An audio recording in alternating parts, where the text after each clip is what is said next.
Thank you so very much for tuning in once again to The Bruiser. I'm Baron Matthews. I'm Hans Olsen. It's Friday, August 20th, 2010. Today on The Bruiser, we're going to be giving the recap on the Jean Pascal bad Chad Dawson fight. Oh, Canada. Also, Chris Arreola versus Manuel Quezada. Was it a fight? We'll get to it. Shocking news in the UFC concerning former heavyweight interim champion Shane Carwin. Hans, what else is going on? Saturday night, we've got King Mo taking on Fei Zhao on a Strikeforce card Saturday night on Showtime. We've also got a pay-per-view event with boxing. Tomas Adamek taking on Michael Grant. Should be a good heavyweight contest. We've got that plus new segment. We're going to have Andy F. Crow in Andy's Corner. All that and more this week on The Bruiser. The Bruiser! The Bruiser! Thanks again for tuning into The Bruiser. Jean Pascal, bad Chad Dawson. We watched the fight this weekend. It definitely was the best matchup for 175 pounds. Hans, give me your thoughts on this fight. I thought that Jean Pascal had a heck of a night. The fight, you had mentioned you thought Pascal was going to explode on Dawson. I absolutely did. Pascal, to me, he just seems like he's so determined. If you saw the fight, you know what we're talking about. It ended very strangely. Yeah, that was a bad cut over Chad Dawson's eye. Pretty much my impressions were going into the fight. It was in Montreal. Chad knew that he had to start out fast, and I just don't think that he started out fast. He did not start out well enough. He seemed to have a hard time figuring out Pascal's awkward style that he has rhythmically. I don't think Pascal was landing much. I thought that Dawson was countering him well, and I thought he was slipping a lot of shots. Pascal just seemed to apply some pressure, even when Dawson was the one that was pressuring him. I thought he sealed up a lot of early rounds, and Dawson just did not do enough. The funny thing is that towards the end, Chad Dawson's corner said, "You got to go out and you got to do something here." Chad came out on fire in the 11th round. Yeah. He was putting together punches. It almost looked like he could have gotten him out of there. You got the sense that Chad Dawson knew that he had to have a knockout to win, and he was putting the pressure on. Like every round to me after the fourth round, it seemed like Dawson was feeling Pascal out, and that you thought the next round he was going to come in and say, "I've got this guy figured out. Okay, I'm going to try and smoke him this round." It didn't happen. It didn't happen until the 11th round when he came out with a fury. And, yeah, that's the skill set, I think, of Chad Dawson started the show through. I thought Pascal was tiring a little bit towards the end there. We'll never know what happened or what could have happened after that headbutt. I don't think it was intentional. You know, after the fight, Chad was saying he was getting headbutted all night. I really didn't see too many headbutts all night. We didn't even see we saw maybe just a handful of clinches. I didn't either. There wasn't many tie-ups at all. I thought that the officiating was done well. I don't think that, you know, it was hometown officiating. I just thought that Dawson was not doing the right things until the 11th round. And after what happened in the 11th round, Dawson ends up with a cut over his eye that was so bad they had to stop the fight, and of course they had to go to the scorecards. And you scored the 11th round, which very well almost could have been a 10-8 round. Of course, yeah. What you had the fight. You had the fight pretty lopsided. You had it. Yeah, I had the fight 107-103 Pascal. Yeah, I had the fight. I had it close, but the thing is, I gave a lot of even rounds. I kind of do the Teddy Atlas thing, and I'm not afraid to give a 10-10 round. I thought there were a lot of rounds that were very even. I also had 4 rounds, actually, that were even, that I scored 10-10. You know, it was a tough one. It was really close. It's just, I thought the whole time Pascal brought fury. He brought the fury a little bit more. Yeah. And, you know, he was slowly kind of getting through. You never got the sense that he got through. He wasn't consistently breaking through more and more every round. He just kind of broke through every round. Yeah, just enough. And Chad Dawson, whenever he had Pascal in any kind of position where he was doing damage, he just didn't put punches together after that. He would slip a punch, counter, block, do everything, and then he wouldn't throw back.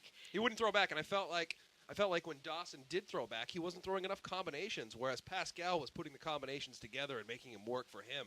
You know, he'd throw a four-punch combination, and 2 of those would land. They wouldn't necessarily be damaging, but they were definitely scoring points. It was a good fight. I look forward to the rematch. You know, apparently there's a rematch clause. Pascal can take an interim fight before then. I don't know how exactly that'll work out contractually. I know that it does set up a huge fight in Montreal, potentially between Lucien Butte and Jean Pascal. I mean, they can fill Olympic Stadium with that. So that'll be a big one. Dawson, I don't know where he goes from here. I don't think he's too excited to get back in with Pascal in Montreal. No, not in Montreal. I think he's really got to look at some tape here and go back with a different game plan and bring the fury.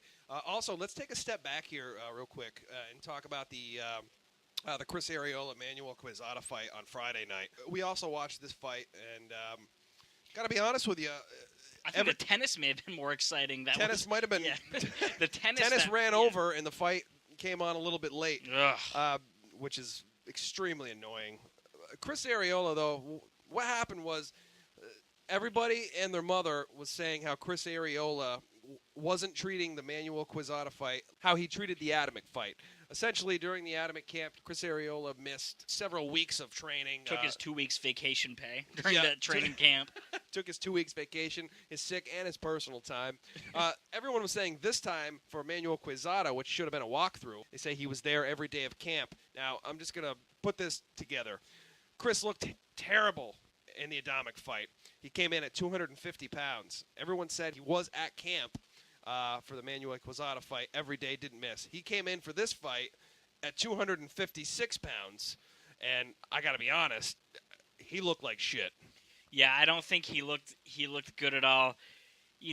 I think Chris didn't get a lot of knockdowns. I think there were like 3 or 4 knockdowns in the fight. Yeah, Chris got 3 knockdowns. The third knockdown was a voluntary. But that's just experience and muscle memory. Quezada, I mean, I'll give him credit. He's not a top 20 heavyweight, not a top 25 heavyweight. Nah, he's on his way out.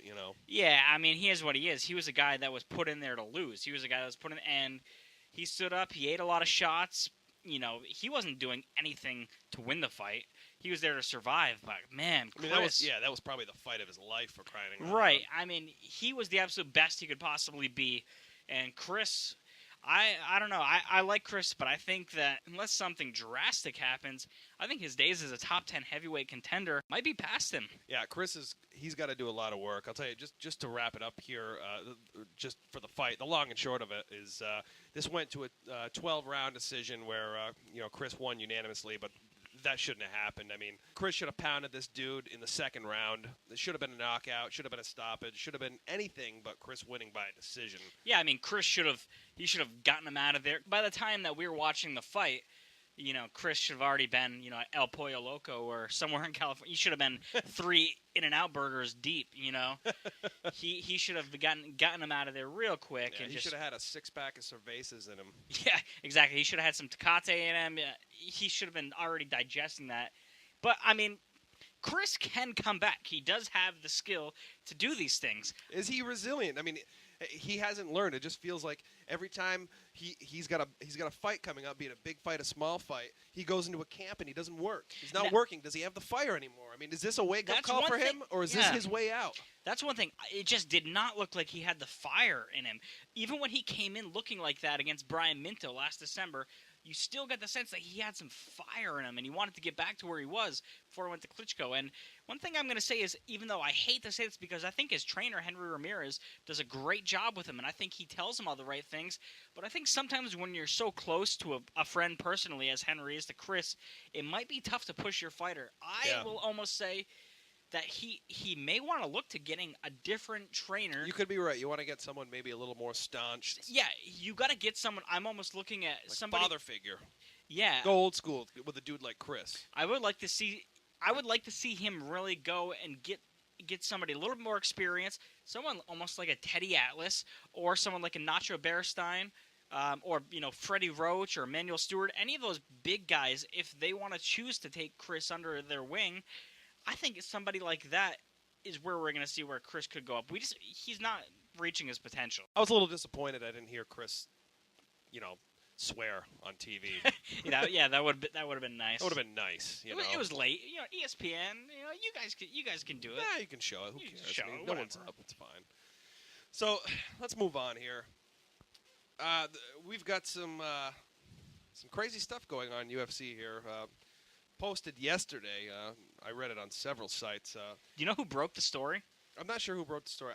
I read it initially on MMAweekly.com, but there's a story on it everywhere except for UFC.com.